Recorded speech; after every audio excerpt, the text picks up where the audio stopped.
स्वभगस्त्वा हस्तं मया पत्या जर्देची यथा से भगो अर्यम। यहाँ पर कहा जा रहा है, हे बराननी का नाम लेकर के देखो, मैंने सबके सामने, परिवार के सामने अपनी धर्मपत्नी सिखाया। आज से तुम मेरी धर्मपत्नी बन गई हो। तुम्हारे भरण पोषण की, रहने सहने की मैं कोई कमी नहीं आने, क्यों नहीं आने दूंगा। बहुत सुंदर बात की, मुझे उड़ना सिखा दिया, मुझे चलना सिखाया और मुझे बोलना सिखाया।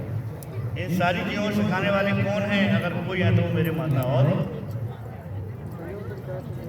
हम जब संस्कार देख रहे नहीं, हम अपने पैरों पर खड़े हो जाएंगे जब पंडित जी विवाह करेंगे, गृहस्थ में प्रवेश क्यों बोला जाता है। तो ये सारी चीज़ें तो इन्होंने, तुमने माता पिता ने सिखा दी हैं कि ये निश्चित है कि तुम्हारे रहने सहने में, खाने पीने में ये कमी नहीं आनी। मेहनत करेंगे, आप भी मेहनत और ये भी मेहनत। जीवन के हम दो पहलू हैं, इसलिए इन्होंने तुम्हारे हाथ को स्वीकार किया और अपनी सभा में बड़ा कितना शब्द बोल दिया, नहीं मेरी धर्मपत्नी। बेटा एक चीज़ लेकर के जाना, इस परिवार के जितने भी धार्मिक कार्य होंगे, तुमने इनके हाथ पे, कंधे पे हाथ रख के बैठे और इन्होंने जो भी पूजा होगी, पाठ होंगे, यज्ञ होगा, हवन होगा, दान होगा, यजमान बनेंगे। पंडित जी आपने तो ऐसे कैसे शुरू कर दिया, अभी पत्नी तो आई नहीं, यज्ञ ऐसे थोड़ी शुरू होता है, पहले उनको भी आने दो। या पत्नी ने शुरू कर दिया, अरे वो तो है ही नहीं, आने दो, धीरे मंत्र बोलो, क्यों कहा जाता है। बहुत बड़ी विधियाँ है, इसलिए आपने कहा ये, मैंने तुम्हारे कंधे पे हाथ रख के विश्वास आपको दिलाया है कि जब भी तुम कोई धार्मिक कार्य करोगे, हमेशा मैं तुम्हारे इसी ध्यान पर। अब आप ओम भगस्तम, उधर देखिए, आप नहीं, आप इनको देखिए। ओम भगस्तम हस्तम पत्नी त्वमसी धर्मणा हे बरानने। बरानने, बराने में संस्कृत बरानने बोला जाता है। आर्य तो ये सब शब्द हुआ, भार्य सौ, ये सब संस्कृत के शब्द हैं। बोले हे बरानने, आप भी नाम लो इनका। आज क्या नाम है? रानी। तो ऐसे तो डायरेक्ट बोल दिया, इसको जरा जो गुस्सा आया था चलने दो।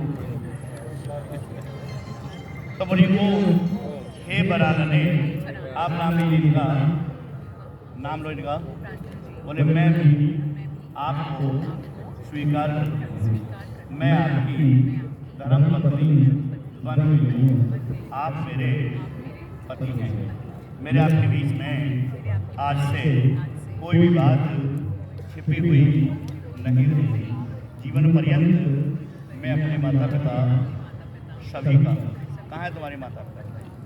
हाँ, वो भी उतने ही है। हाँ, वो भी उतने ही है।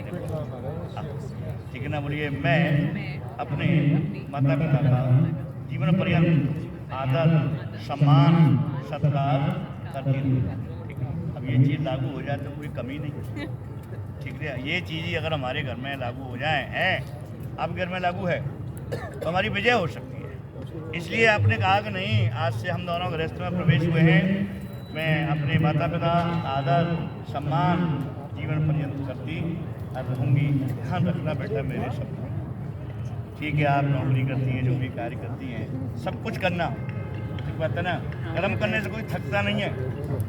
ठीक बात है, कर्म करने से थकता नहीं है। वहाँ एक दिन की शरीर कट जाएगी, कोई बात नहीं है, वहाँ जो चीज़ ये नहीं। इसलिए बेटे आदर, यही तुम्हारे माता पिता